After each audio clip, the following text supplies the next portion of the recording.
Takže dovolte, aby som vás previedol našou spoločnosťou a v krátkosti vám predstavím naše priestory. Nech sa páči. Dali sme veľký dôraz na svetlo, preto v kanceláriách, aj keď to nie je vidno, sú špeciálne svetlá, ktoré svietia na všetky strany a vytvárajú dojem denného svetla. Po vnútorných stranách sú väčšinou konferenčné miestnosti. Máme, ako som spomínal, spoločnosti 3 divízie. Tie 3 divízie sedia tak, aby mohli medzi sebou komunikovať, zdieľať informácie a priestory vedia ponúkať veľmi flexibilné prostredie.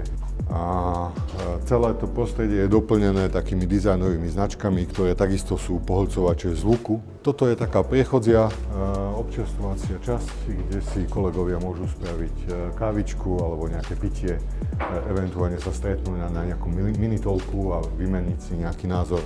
Máme tu potom aj technicky vybavené kancelárie alebo niečo na spôsob laboratórií, keďže máme aj svoje vlastné datové centrum.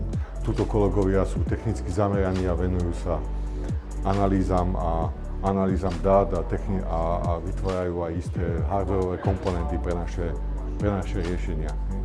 Máme aj zdieľané miesta, spomínal som, že máme veľa študentov, ktorí niekedy prídu, niekedy neprídu, takže snažili sme sa im vytvoriť to prostredie tak, aby boli mladí a starší kolegovia pokope, aby sa mali možnosť tí mladí učiť od tých starších.